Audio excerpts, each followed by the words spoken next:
எல்லாருக்கும் வணக்கம்.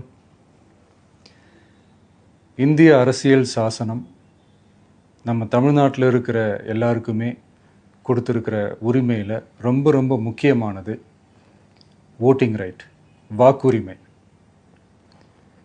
ஒரு மனுஷன் உயிரோடு இருக்கான்றதுக்கு அடையாளமாக இருக்கிறதுல அவனோட ஓட்டுரிமை ரொம்ப முக்கியம்.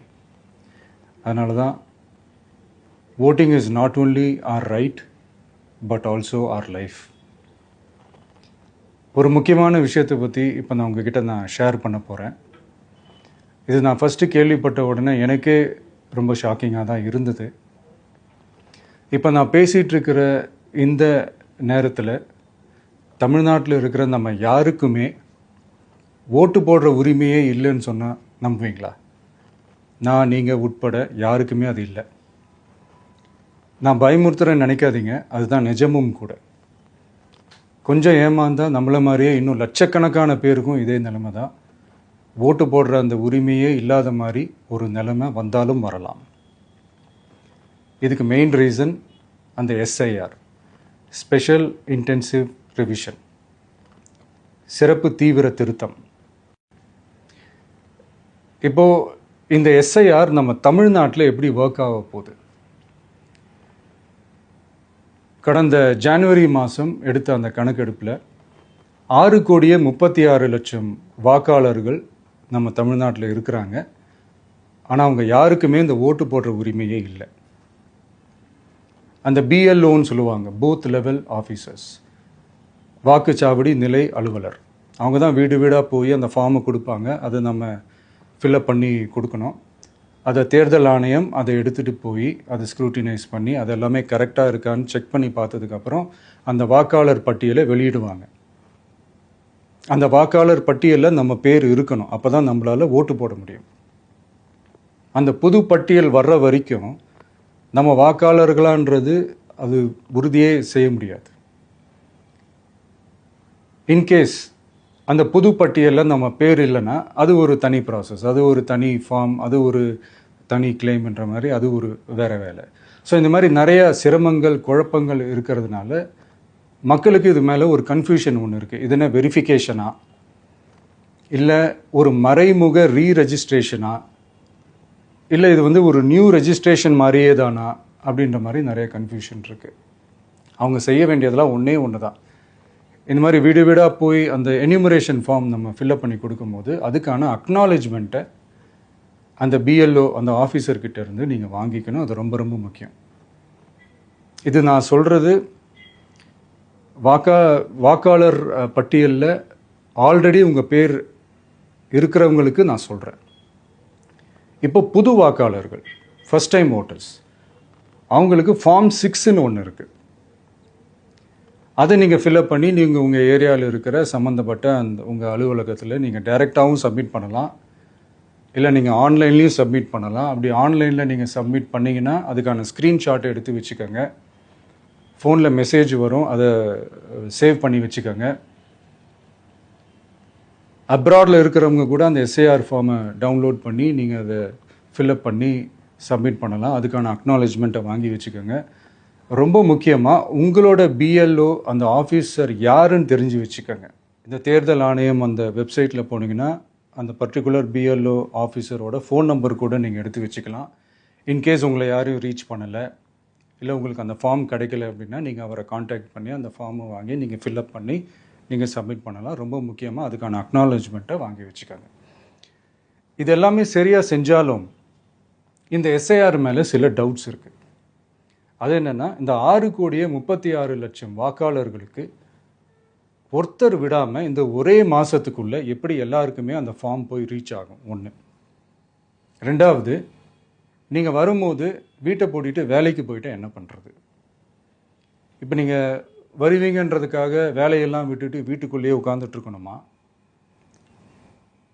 ஸோ இதில் மெயினாக பாதிக்கப்பட போகிறது உழைக்கிற மக்கள், ஏழைகள், வேலைக்கு போகிற பெண்கள். இவங்களுக்கு யார் கரெக்டான அந்த பதில் சொல்ல போகிறது? ஒரு நியாயமான எஸ்ஐஆர்னால் என்ன நடக்கணும்? இப்போது இறந்து போனவங்கள மார்க் பண்ணி அதுலேருந்து டிலீட் பண்ணணும். இப்போ போலி வாக்காளர்கள் இருந்தாங்கன்னா அவங்கள மார்க் பண்ணி டிலீட் பண்ணணும். இப்போ ஆல்ரெடி ஓட்டு இருக்கிறவங்களுக்கு எதுக்கு இந்த ரெஜிஸ்ட்ரேஷன் என்ற பேரில் இவ்வளவு குழப்பங்கள் அப்படின்றதான் இங்கே கேள்வி. இப்போ புதுசாக வர்ற வாக்காளர்களையோ இல்லை ஓட்டு இல்லாதவங்களையோ சேர்த்தா பத்தாதா? இப்போ ரீசெண்டாக நடந்த இப்போ எலெக்ஷன் 2021, 24 எப்படி எல்லாருமே ஓட்டு போட்டோம்?